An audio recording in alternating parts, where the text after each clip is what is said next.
You ever hear those stories where an HOA president gets so power-hungry, you almost have to laugh? Well, sit tight, because what happened in my neighborhood would make even Kafka scratch his head. No joke, I got sued for building something that never existed, all because a shadow on a Google Earth photo looked a little too much like a pond. Yeah, let that sink in. So before you judge my sanity, just ask yourself, have you ever had your entire life turned upside down by someone with a clipboard and a grudge? It all started on an ordinary Tuesday morning in Maplewood Heights, the kind of suburb where you know the mailman's dog's name. I'm Marcus Chun, engineer, not a troublemaker. As I sat at my kitchen table, coffee in one hand, bills in the other, I noticed an envelope that felt heavier than it should. Legal services. My heart did that annoying stutter you get when you realize your day just went off the rails. Inside, a thick stack of accusations, violation of Section 47B, unauthorized water features. It was official. I, apparently, had constructed a farm pond on my property, complete with eco-violations and potential fines that looked like mortgage payments. For a second, I thought maybe my neighbor's koi pond had jumped property lines in the night. But no. Every detail pointed to me. Full name, property ID, address. And the kicker?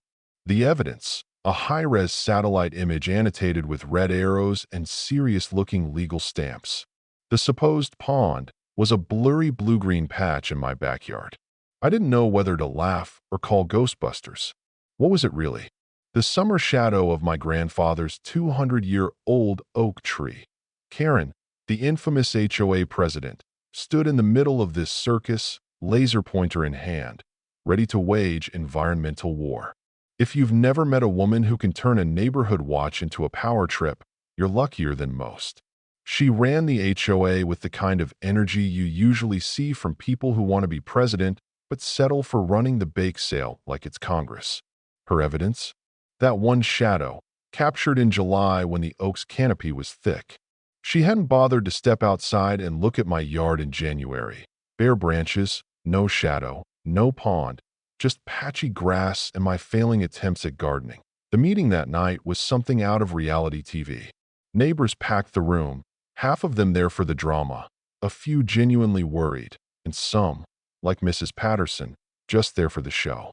Karen strutted in, hair pulled back, briefcase stuffed with proof, flanked by board members who looked like they'd rather be anywhere else. She played her slideshow, showed the satellite photo, and announced I was destroying property values with my hidden aquatic installation. You know what I mean? The room buzzed with gossip, some folks squinting at the picture, others glancing my way with suspicion. When she finished, I stood up and tried to keep my voice steady. With all due respect, that's not a pond. That's the shadow from a 200-year-old oak tree. It's January. If you want, we can go outside and see for ourselves. My words hung in the air. Karen's face turned red, and she lost her composure, accusing me of mental intimidation. Then she did what no one saw coming. She called 911 right there, told them I was a danger to the meeting. You ever seen a room go from annoyed to stunned in 3 seconds flat? Even her board members shifted in their seats, embarrassed for her. But here's where things got weird, in a way that would make any true crime fan's ears perk up. After the cops arrived, they looked as tired as you'd expect. I walked everyone outside. Officers, neighbors, Karen herself, her face tight with frustration. Flashlights illuminated my yard. No pond, just cold earth and the skeleton of the old oak. One officer, Rodriguez, even had a background in civil engineering. He looked at the satellite photo, then my yard, and with the calm of a man who's seen it all, explained how shadows and seasons work. Ma'am, there's no water feature here, just a misinterpreted photo. It happens. You'd think that would end it. But Karen wasn't backing down. She doubled down, claimed I'd covered up evidence, demanded soil tests. Mrs. Patterson, who'd lived in the neighborhood longer than anyone, quietly slipped me an old geological survey. Turns out, my lot was built on solid granite, making any real pond impossible. Rodriguez read the map and nodded. You'd need a dynamite crew to put a pond here. Even then, Karen wanted to dig deeper. Literally. She brought in experts to drill in my yard at the next meeting. Neighbors watched as the drill hit nothing but stone and clay. Then Mrs. Patterson stood up, voice trembling but fierce.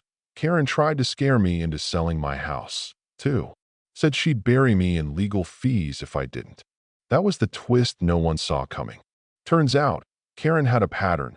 Families harassed over imaginary violations, pressured into selling at a loss, their homes snatched up by shell companies. I did some late-night digging, and what I found made me sick. Those companies all traced back to Karen's husband, Robert, through a web of LLCs.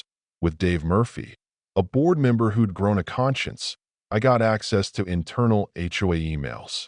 Karen had planned to target me long before the shadow photo even appeared, plotting strategies to force a sale, calculating profit margins. Other neighbors, the Johnsons, the Martinez family, had stories eerily similar to mine. Citations for fence heights, paint colors, even playground swings, all leading to one outcome. A cheap sale and a quick flip.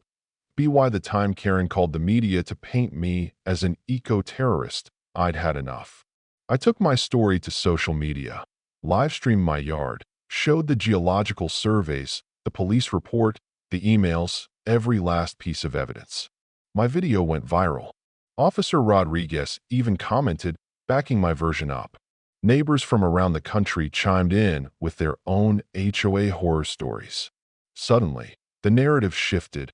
Karen's accusations collapsed under the weight of truth, and local journalists began sniffing around for a bigger story. That Friday's emergency meeting was the final showdown. Karen arrived early with a rented drilling truck, her last gamble to find anything at all beneath my yard. As neighbors crowded the community center, I presented everything: the granite surveys, the emails, even Mrs. Patterson's testimony. The drilling revealed nothing but stone. Her experts shrugged, and Karen finally cracked. She screamed, accused everyone of lying, and tried to call 911 one more time for the crime of laughter. This time, the room erupted, but not in fear, just honest, cathartic laughter. Officer Rodriguez calmly told her, "Ma'am, you can't arrest someone for laughing at a bad accusation." 3 months later, I was sitting under that same oak tree.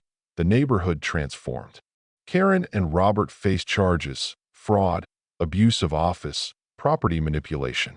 She got prison time, lost her law license, and the HOA got a new board focused on transparency. Mrs. Patterson, new president at 80, reformed the whole system. No more anonymous accusations. Every claim required outside verification. And as for my property? Turns out, Karen had gone after me so hard because my corner lot was key to a big developer's new shopping center, worth millions, not the few $100,000 my mortgage said. Instead of selling out, I donated it as a park, dedicated to my grandfather and Mrs. Patterson's courage. Now, families picnic under the branches that once cast the infamous pond shadow. The Johnsons got their house back, the Martinez family was compensated, and for once, justice didn't feel like a punchline. But I'd be lying if I said it's over. Karen's story spread, inspiring investigations into HOA corruption all across the state. It's easy to feel powerless when someone abuses authority, but sometimes all it takes is a little laughter, a bit of truth, and neighbors willing to stand up together. You ever been bullied by someone hiding behind rules? Ever felt like you couldn't fight back?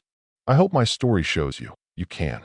And sometimes you win not with anger, but with facts, friends, and just enough stubborn humor to see you through. So, what would you have done if you were in my shoes?